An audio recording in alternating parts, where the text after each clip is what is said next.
Poems and plants में आप सबको खुशामदीद। जून और जुलाई की कड़ी धूप में जब हर फूल की हिम्मत जवाब दे जाती है, तो आपके लॉन में एक ऐसा फूल भी है जो चिलचिलाती धूप के सामने डट के खड़ा रहता है और अपने खूबसूरत रंगों से लॉन की दिलकशी बरकरार रखता है। तो ये है सदाबहार का पौधा। इसे विंका या पेरीविंकल भी कहते हैं। एक मर्तबा अगर लगा लिया जाए तो ये कम से कम 2 से 3 साल तक ये अपनी बहार दिखाता रहता है। ये पौधा चूंकि ज्यादा तवज्जो नहीं मांगता और बड़ी आसानी से हर जगह ग्रो कर जाता है, तो इसीलिए इसे एक मामूली सा पौधा समझकर ज्यादातर नजरअंदाज कर दिया जाता है, जबकि ये पौधा बेतहाशा हैरत अंगेज खूबियों का मालिक है। साइंसदानों ने इस पौधे के ऊपर बहुत सख्त मेहनत की है। तकरीबन पिछले 50-60 साल से वो इस बात की तहकीक कर रहे हैं कि इन पौधों के अंदर ऐसे एल्कोलाइड्स मिले हैं जिससे ख्याल किया जाता है कि वो कैंसर के टिश्यूज को जलाने में मददगार साबित हो सकते हैं। और इस तहकीक में खुशी की बात यह है कि पाकिस्तान के डॉक्टर अताउर रहमान का नाम भी शामिल है।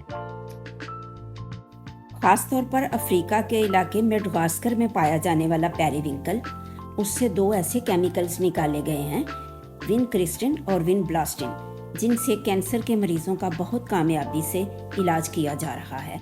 खासतौर पे लंग्स के कैंसर और ल्यूकेमिया, जो ब्लड का कैंसर होता है। ये एक सख्त जान पौधा है, बहुत तेजी से ग्रो करता है। इसके फूलों पे बीज भी बहुत आसानी से बन जाते हैं, जो पकने के बाद जमीन पर गिर जाते हैं या गमले में गिर जाते हैं और अगले सीजन के लिए खुद ब खुद नन्हे नन्हे से पौधे निकल आते हैं। बेबी प्लांट्स निकल आते हैं खुद ही। लेकिन निकलने वाले पौधे ज्यादातर ओरिजिनल या देसी वैरायटी के होते हैं, यानी इसका जो बेसिक कलर है तो वो पर्पलिश पिंक है या फिर वाइट कलर के होते हैं। लेकिन अगर आप ज्यादा कलर इसमें वैरायटीज चाहते हैं तो फिर हाइब्रिड वैरायटीज में 10 से 12 कलर मिल जाते हैं। हर कलर इसमें खूबसूरत से खूबसूरत कलर इसमें अवेलेबल है। मसलन shocking pink, white polka dot, lilac, red, बरस हर कलर आपको मिल जाएगा। सदाबहार के ये पौधे सारा साल ही आपके लॉन में खिले रहते हैं। अब सबसे अहम टॉपिक की तरफ आते हैं कि हमने इनको ग्रो कैसे करना है और प्रोपेगेट कैसे करना है। तो यकीनन ग्रो करने के लिए अगर आप पहली दफा इनको लगाना चाहते हैं तो या तो आपको बीज लेने पड़ेंगे हाइब्रिड क्वालिटी के, या फिर आप नर्सरी से पौधे भी ले सकते हैं। ये पौधे ज्यादा महंगे नहीं होते।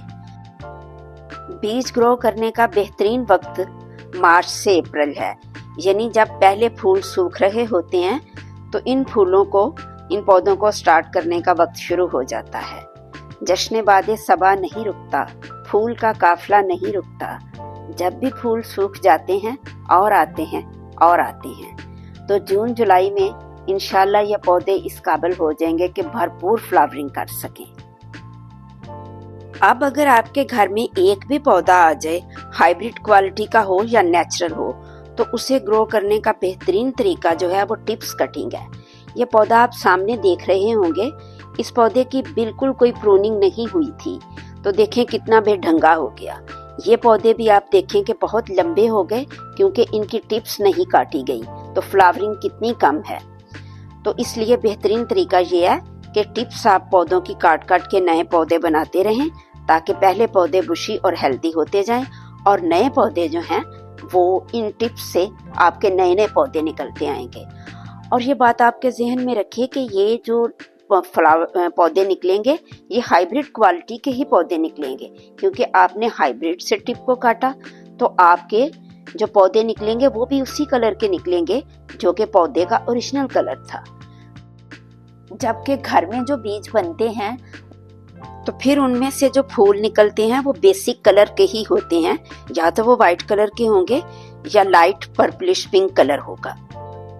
टिप्स कटिंग से ग्रो करने के 2 फायदे हैं। एक तो हमें असल कलर के पौधे मिल जाते हैं जो हाइब्रिड होते हैं, तो हमारी पसंद का कलर हमें मिल जाता है। दूसरी ये बात होती है कि जिस पौधे से हम टिप्स को काटते हैं वो पौधा बुशी और घना होता जाता है। वीडियो अच्छी लगी हो तो लाइक करें, कमेंट करें। Thank you.